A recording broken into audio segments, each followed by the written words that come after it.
আসসালামু আলাইকুম। আমরা এই মুহূর্তে বের হয়েছি এবং আমরা যাব বাংলাদেশের ঐতিহ্য স্মৃতিসৌধে। চলেন শুরু করা যাক। হ্যালো সবাইকে, আমি কাউসার আহমদ। কিছু ঘটনা এবং কিছু কার্যগুলি এবং কিছু তথ্যচিত্র মানুষকে হতাশ করে এবং তা পরবর্তীতে চিন্তা করতে বাধ্য করে। দিনটি ছিল 2024 সালের 2 আগস্ট রোজ শুক্রবার। সে সময় ছাত্র আন্দোলন খুবই হচ্ছিল, তাই সর্বাধিক বিবেচনায় আমাদের ইফতা অর্থাৎ উচ্চতর গবেষণা বিভাগ অর্থাৎ মুফতি বিভাগের ক্লাসও খুব কম হচ্ছিল। ছাত্র আন্দোলনের যে অবস্থা বিরাজ করতেছে, এ সময় আমাদের ক্লাস হবে কিনা এই বিষয়টি নিয়ে আমরা সন্দিহান ছিলাম। তাই আমি সহ ছাত্ররা মনস্থ করছি কোনো একটি নিদর্শনময় জায়গায় বেড়াতে যাব। তখনই মনে পড়ে যায় স্মৃতিসৌধের কথা, যা আমাদের খুবই নিকটতম ছিল এবং আমরা সেখানে যাওয়ার প্ল্যান করি। ফার্স্ট গন্তব্য আমাদের রিক্সা দিয়ে যাওয়া, বাকি পরে আমরা যাব, দেখা যাক। আমরা এরপরে যেহেতু বাংলাদেশের যে অবস্থা এখন বিরাজ করতেছে, বাংলাদেশের যে অবস্থা এখন লোকাল বাস বা আমরা অন্য কিছু পাবো কিনা সব বন্ধ। এখন যাই দেখি, তো আমাদের রিক্সা মামা বলতেছে যে এখন সব কিছু বন্ধ। বাকি আমরা যাওয়ার পরে পাইলাম নাকি আমরা লোকালে অর্থাৎ আমরা রিক্সাতে যাতায়াত আছি। আমরা ধুলিভিটাতে আসার পরে আমরা হাইওয়েতে আমরা পাই নাই, বাকি আমরা একটা বাস পেয়ে গেছি। তো দেখা যাক বাসে আমরা যাইতে পারি কিনা। আমরা বের হয়ে গেলাম ধুলিভিটা থেকে। যাই হোক, আমরা বাস পেয়ে গেছি, আমরা বাসে উঠতেছি। যেমন কথা তেমনই কাজ, আমরা বের হলাম স্মৃতিসৌধে যাওয়ার জন্য। আমি সন্দিহান ছিলাম গাড়ি পাবো কিনা। আর আমরা যেভাবে যাত্রা করি, মাদ্রাসা থেকে হেঁটে ওয়ালটন শোরুমের নিকটে আসি, সেখান থেকে রিক্সায় চড়ে ধুলিভিটা যাই, ধুলিভিটা থেকে বাসে চড়ে একদম স্মৃতিসৌধের প্রথম প্রবেশ পথের সামনে নামি। বাংলাদেশে যে এখন চাঞ্চল্য মুহূর্ত, এই মুহূর্তের মধ্যে বাস পাওয়া একটু টাফ, কিন্তু এর মধ্যেও আমরা বাস পেয়ে গেছি। এটা আমাদের জন্য কপাল। তো আমাদের বাস কমে এগিয়ে যাচ্ছে আর আমরাও এগিয়ে যাচ্ছি স্মৃতিসৌধের দিকে। আমাদের মধ্যকার সংখ্যা হলো 6 জন। মূলত ঘোরাঘুরি হলো মনকে খুশি করা এবং মনের প্রফুল্লতা অর্জনের অন্যতম একটি মাধ্যম। আপনারা যাহারা সফর বা ঘোরাঘুরি করেন তাহারা ভালোভাবে তা বুঝবেন। এই ভিডিওটিতে দেখাবো কেন আমাদের স্মৃতিসৌধে প্রবেশ করতে দিল না এবং তার পাশে সুপার শপিং মলেও অর্থাৎ সেনা কমপ্লেক্সেও বাধা এর তথ্যচিত্র, যা আমাকে হতাশ করেছে এবং যেখানে এমন কিছু ঘটল যা আমাদের চিন্তা করতে বাধ্য করেছে। নবীনগর নামার পর আমাদেরকে ডান সাইডে নামিয়ে দিয়েছে আর স্মৃতিসৌধ ছিল আমাদের ডান পাশে। তাই স্মৃতিসৌধে যাওয়ার জন্য ফুট ওভার ব্রিজ আমরা ব্যবহার করি এবং সেখানে উঠি এবং হেঁটে হেঁটে এগিয়ে যাচ্ছি। তো আমাদের সাথে আমার ক্লাসমেটরা ছিল। আমি কথা বলার চেষ্টা করলাম এবং বলতে লাগলাম স্মৃতিসৌধ খোলা পাবো কিনা এবং সেখানে আমাদের প্রবেশ করতে দিবে কিনা। আর এই বিষয়টি নিয়ে আমি তো আগে থেকেই সন্দিহান ছিলাম, কেননা যে অবস্থা এই মুহূর্তে বিরাজ করতেছে, এই অবস্থাতে তো স্মৃতিসৌধ অফ থাকারই কথা, কেননা এটা তো একটি খুবই বড় নিদর্শনময় এবং শ্রেষ্ঠতম নিদর্শনময় জায়গা। আর এই সন্দেহানটি বেশি প্রবল হয় যখন আমি স্মৃতিসৌধে যাওয়ার উদ্দেশ্যে রাস্তায় বের হই।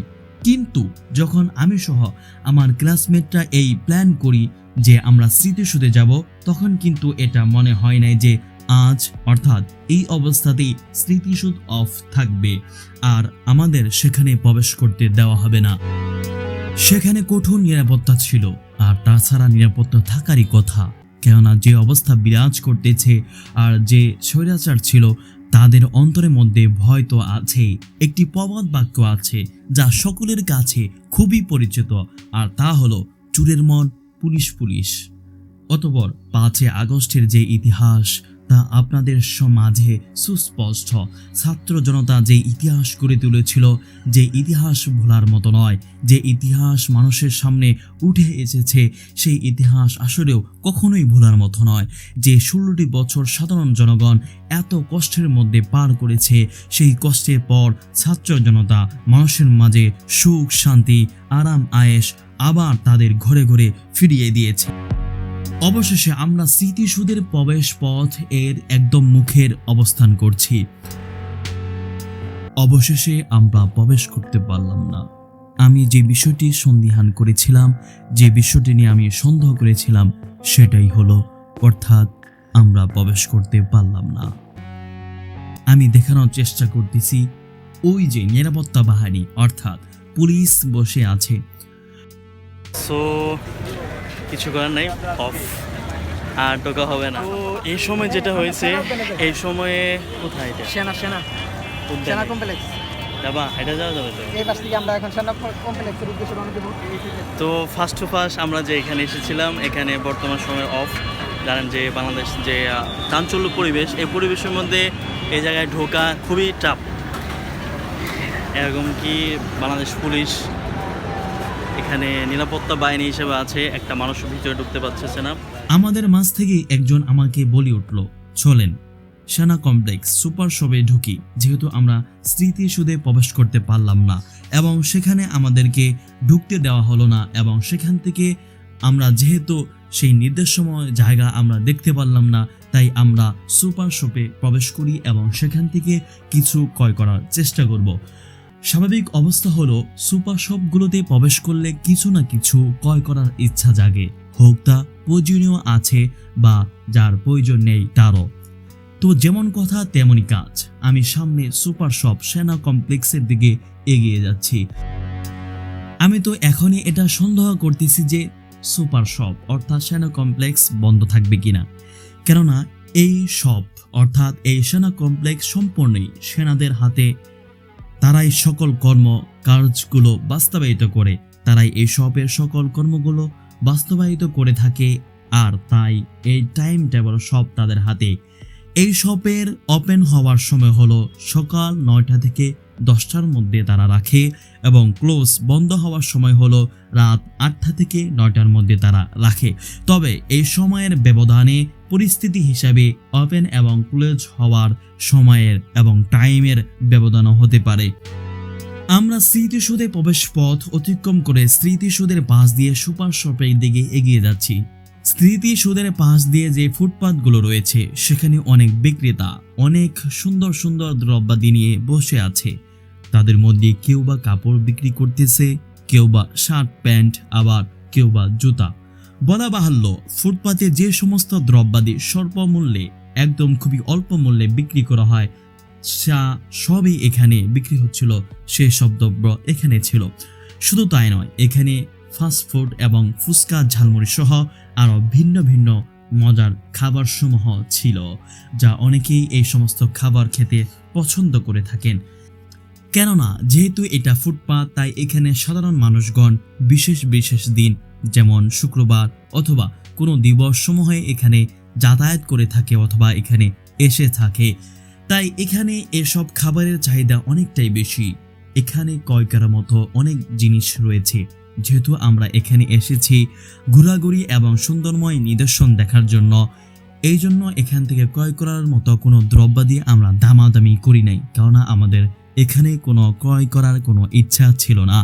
তারপরেও আমরা একটা সানগ্লাস ক্রয় করার ইচ্ছা করলাম, কিন্তু এখানের কোনো সানগ্লাস আমাদের পছন্দ হচ্ছিল না। অতঃপর আমরা স্মৃতিসৌধের মেইন ফটক অর্থাৎ মেইন প্রবেশদ্বার এর সামনে যাই। সেখানে প্রথম ভিউটি অর্থাৎ স্মৃতিসৌধের মাথাটি দেখা যাচ্ছিল, অন্য অংশ দেখতে পারলাম না এবং ভিতরে প্রবেশ করতে পারলাম না, কেননা সেখানে পুলিশ নিরাপত্তা বাহিনী হিসাবে ছিল এবং সিকিউরিটি গার্ডও ছিল। বাহির থেকে স্মৃতিসৌধের যে ভিউটা আমরা সেটা দেখতে পেরেছি, কিন্তু ভিতরের প্রবেশের পর এবং ভিতরে অবস্থান করার যে ফিলটা রয়েছে, সেই ফিলটা আমরা পাই নাই, আর সেটা আমরা কখনোই পাবো কিনা তা জানি না। আমরা ক্রমে এগিয়ে যাচ্ছি সেনা কমপ্লেক্স সুপার শপের দিকে। যে সময়টা আমরা বাইরে ছিলাম, সেই সময়টা খুবই প্রচণ্ড গরম ছিল, রোদের তাপমাত্রাও অনেক প্রখর ছিল। আমাদের গা দিয়ে ঘাম ঝরা শুরু হয়েছিল। ঘাম মোছার জন্য আমরা যে কয়টি টিস্যু পেপার নিয়ে এসেছিলাম তাও শেষ হয়ে গিয়েছিল। আমাদের নিকট কোনো প্রকার টিস্যু পেপার ছিল না। গরমের ভাব কমাতে আমি সুতির জামা গায়ে দিয়েছিলাম, তারপরেও আমি বারবার ঘেমে যাচ্ছিলাম, কেননা সেই সময়টা ছিল গরমকাল, গ্রীষ্মকাল এবং জোহরের পরে হওয়ার কারণে, জুমার পরে হওয়ার কারণেও তাপমাত্রাটা খুবই প্রখর ছিল, যার কারণে আমরা সকলেই প্রায় ঘেমে যাচ্ছিলাম। সুপার শপের দিকে গিয়ে যাচ্ছি, আমরা ঢুকবো, সেখানে কিছু কেনাকাটা করব। তো আমরা স্মৃতিসৌধে ঢুকতে পারি নাই, যেহেতু বাংলাদেশ চাঞ্চল্য অপরিবেশ, এই পরিবেশের মধ্যে সেখানে ঢোকা খুবই টাফ। সেখানে ঢোকা তো খুবই সমস্যা, কারণ সেখানে পুলিশ মোতায়েন করেছে। তো পুলিশরা ভিতরে অবস্থান করতেছে, আমরা বাইরে ছিলাম, আমাদেরকে ঢুকতে দেয় নাই। যাই হোক, আমরা এখানে গিয়ে যাচ্ছি বাংলাদেশ সেনা কমপ্লেক্স সুপার শপের দিকে। আমরা সেখানে যাব, দেখি সেখানে গিয়ে আমরা আমাদের ভিডিও করতে দেয় কিনা, কারণ অনেক নিরাপত্তা প্রাইভেসির কারণে ভিডিও নাও করতে দিতে পারে, হতে পারে। স্মৃতিসৌধ অফ থাকার সাথে সাথে বাংলাদেশ সেনা কমপ্লেক্সের সুপার শপ আছে, এইটাও বর্তমান সময় অফ আছে। আমাদের খুবই লাজুক অবস্থা যে আমরা সেখানেও ঢুকতে পারি নাই, এখানেও ঢুকতে পারলাম না, এটাও অফ। তো এই সময় আমরা কি করব এটা ভাবতেছি, যে আমরা এটাও ঢুকতে পারলাম না, ওটাও ঢুকতে পারলাম না। হয়তো আমাদের আজকে বের হওয়াটাই সমস্যা হয়ে দাঁড়িয়েছে। আমরা বের হয়েছি, প্রথমে সেনা কমপ্লেক্সে যাব, প্রথমে স্মৃতিসৌধে যাব, এরপর আমরা সেনা কমপ্লেক্সে যাব। তো সেখানেও যেতে পারলাম না, এখানে আমরা যাইতে পারবো কি না এটা অফ। তো কোথায় যাওয়া যায়?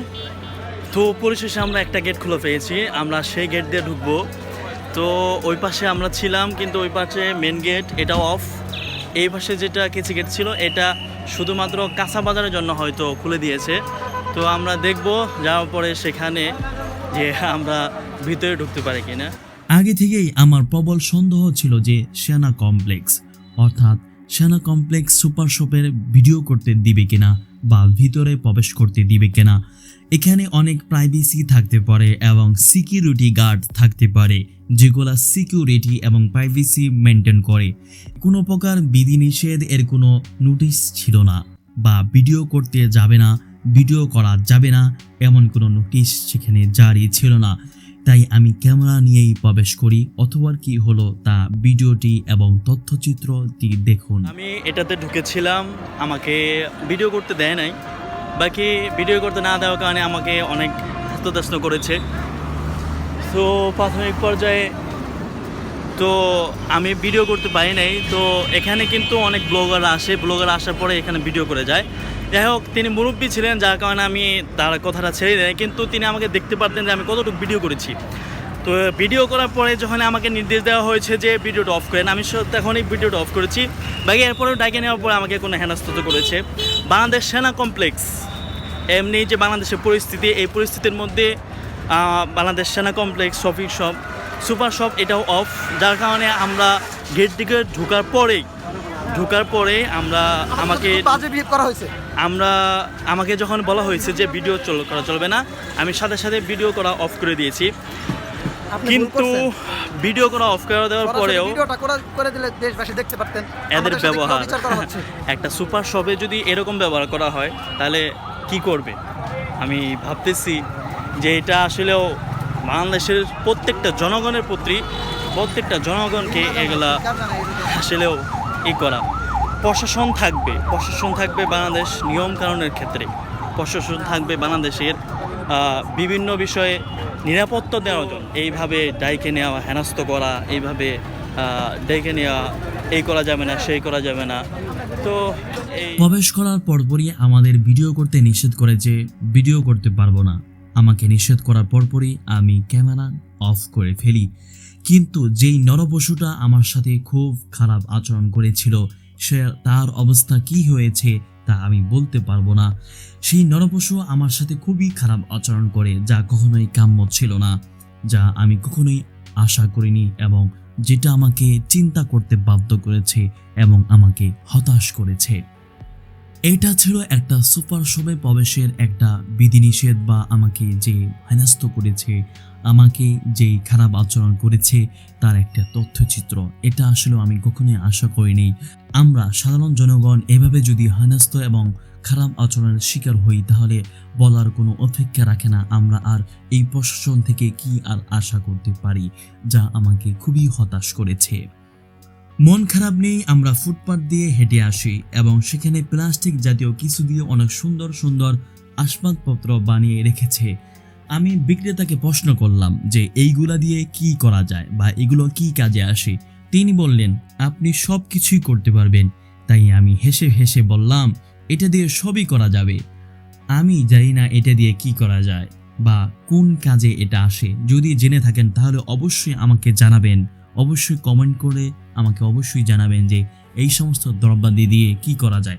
সাধারণ জন্য আশা করি বা আমি ধারণা করি যেটা তারা ব্যবহার করে থাকে। অতঃপর ঘরকে সুন্দরময় করার জন্য অনেক সুন্দর সুন্দর জিনিস দেখতে পেরেছি।